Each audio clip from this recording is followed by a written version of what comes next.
Grabe yung mga withdrawhan dito. 500,000. Didikit tayo sa maraming pera. First meal of the day, ganito na agad. Grabe. Oh, di ba? Hindi huminto. Perfect! Galing! So we're going to... Tara. Let's go. So mga idol, nandito na naman tayo sa airport, Terminal 3. Kasama si Toyo Moto. Tayo na dalawa ngayon. Walang team. Paano natin ito gagawin? First time natin aalis. First time natin pupunta ng Secret. Hala, may pogi. May pogi naman nun. May nakikita na akong pogi. Nakakaganda ng araw. Nakakainis ka agad. Good morning! Good morning! So we're here at Terminal 3. Hindi ko alam kasi first time talaga natin to aalis na iba-iba yung kasama natin. So for today, until the end of our trip, tignan natin kung kami pa rin yung magkasama. Hindi kami maghihiwalay ng matagal. I'm sure medyo maraming bago sa trip na to na may i-share namin sa inyo. Maraming bago, may bago talaga. Kaya kung bakit nandito tayo at pupunta tayo ng mamaya na. So ito yung mga documents natin na kakailanganin para sa trip na to. Siyempre, meron tayong mga list of itineraries dito kung saan tayo pupunta. Diyan tayo pupunta. Tapos meron tayo dito siyempre invitation para sa immigration. Alam niyo na. Baka maiwang tayo. Baka ma-question tayo. Saan tayo pupunta? Baka di na tayo bumalik. Ang tagal na namin nagpaplano ni Inday Rider na mag-ride. Ay, kasi namin social. Kailangan sa Vietnam. So we're going to Vietnam para mag-ride. Hindi kami meant to be mag-ride sa Pilipinas. Kailangan international. So, pareho nating first time ate, no?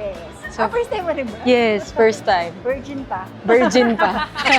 First time natin sa Vietnam, so mag-explore tayo ng mga pagkain, mag-explore tayo ng mga pwedeng gawin. At syempre, ang pinaka-importante pupuntahan natin, mag-explore tayo ng bagong motor. May nabuong pangalan. Ang bago pong pangalan ni Inday Rider ay Inday Moto. Reed Rider na to! Reed Rider. Morning. Morning. Tuwan-tuwa si Reed.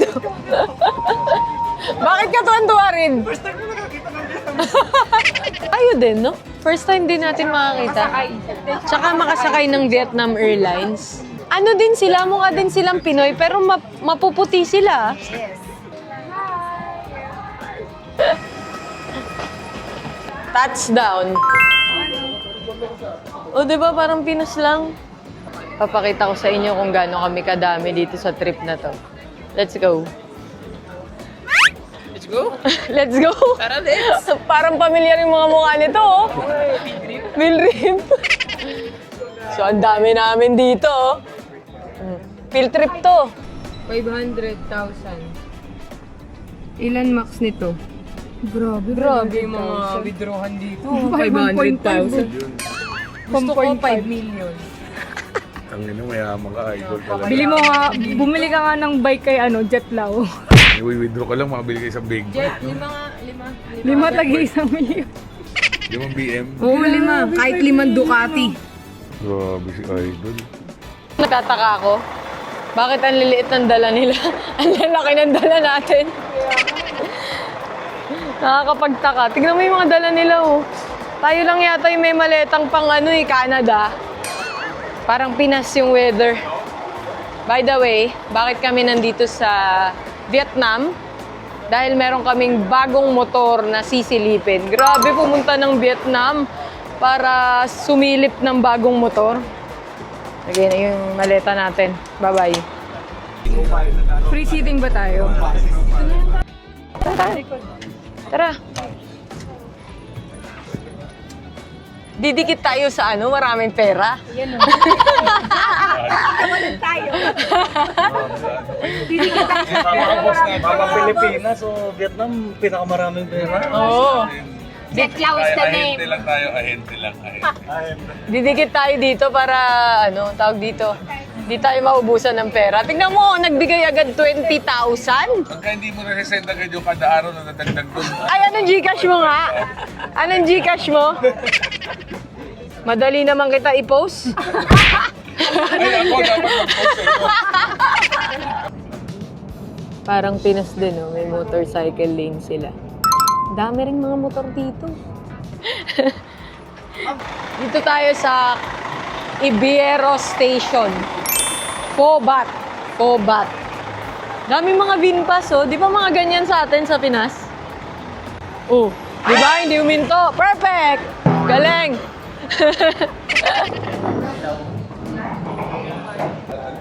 First meal of the day, ganito na agad. Grabe. Parang pandinoy na agad to, ah. Grabe, kabibe. Grabe.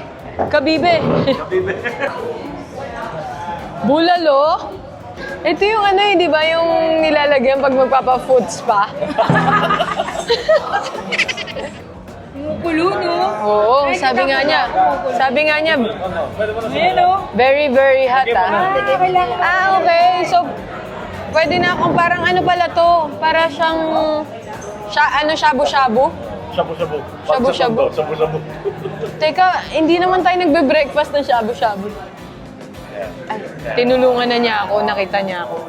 Nakita niya, buti dito na pag nakikita kanyang nahihirapan, tinutulungan kanya, ganun. Ah, kaya pala sabi niya, very, very hot. Ang bilis maluto, oh. Try natin yung soup kung anong lasa, kung meron na ba siyang lasa.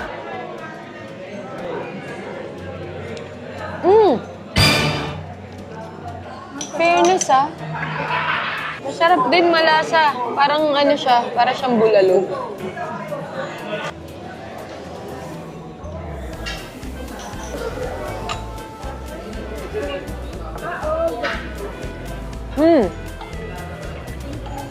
Para siyang rice noodles. Pabalik na kami ng bus. So, how's your fa? Becoming Filipino? Yeah, become Filipino. What's up? How are you? Sorry, I'm zoning out. It's okay. Lobat, lobat. Kasha, kasha?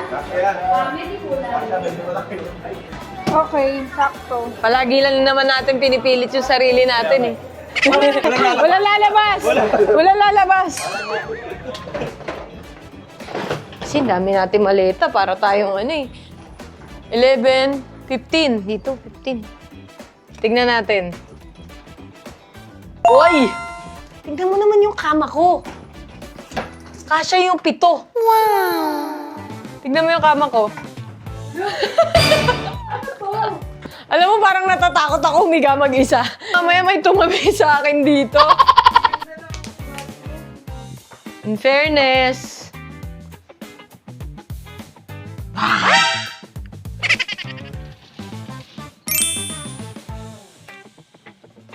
Okay, ready na ako ulit. Gising na ako ulit. Pababa na tayo. Pupunta tayo sa isang showroom. Sa isa sa pinakamalaking showroom daw ng mga motor ng VinFast. Imagine, meron palang motor ang VinFast. Kasi sa nakikita natin sa Pilipinas, yung puro kotse lang nila. Mga VF1, 2, 3, mga ganun lang. So, hindi kami familiar dun sa mga motor. At alam ko, kayo din, mga idol, hindi kayo familiar sa mga motor ng VinFast. So, ngayon, itutour namin kayo at bibigyan namin kayo ng sneak peek sa mga motor ng VinFast. Meron palang motor ang VinFast. So, paano? Tara, sabay-sabay tayo mag-explore, sabay-sabay tayo mag-field trip, sabay tayo mamili ng mga motor na pwede nating idagdag sa collection natin. Tara, let's go! So, as promised mga idol, nandito na tayo sa isa sa showroom and flagship store ng VinFast, which is ito, na kung saan makikita nyo ang mga motor na to, na first time natin makita lahat dito sa Vietnam. So, ito, meron silang mga e-scooters dito. Ang gaganda ng kulay. Yan! So, meron din palang motorsiklo ang VinFast. Hindi lang pala kotse ang ino-offer nila. So, meron sila soon na ilalabas sa Pilipinas na mga motorsiklo na tulad nito. Yeah! Ito, ang ganda oh. Sobrang daming model units dito na pwede nyong makita at pwede nyong pagpilian. Kanina nabanggit sa akin, 80 kilometers yung kayang takbuhin. Tapos, pagka ang full charge niya, worth 20 pesos lang. So, napakatipid. Tapos, hindi na kayo maggagas. Hindi na kayo mamamroblema sa taas ng presyo ng gas kasi worth 20 pesos, meron na kayong 80 kilometers na pwedeng takbuhin gamit itong VinFast na e-scooter. Worth 24,748,000 sa Vietnam.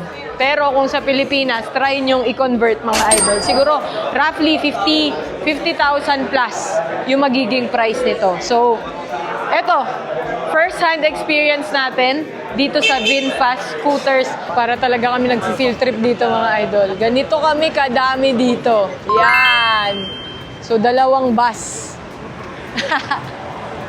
Dalawang bus kami nag-field trip. Kamusta ate? Kamusta? Para nasa Pilipinas, no? Pero kamusta yung mga first-hand experience, first look mo sa mga VinFast scooters? Maganda yung mga nilalabas nila ngayon. Kasi parang panlaban sa mga manual. Lalo na yung Evo.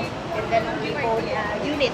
Actually, yun din yung nakita ko ate. And sana soon magkaroon sa Pilipinas kasi malaking bagay lalong-lalo na sa mga riders, sa couriers. Kasi 80 kilometers, 20 pesos lang. Yes. Hindi, tsaka yung solusyon nung yung battery swap. Yes, oo. Malaking bagay. Di ba? Oo, Di ba?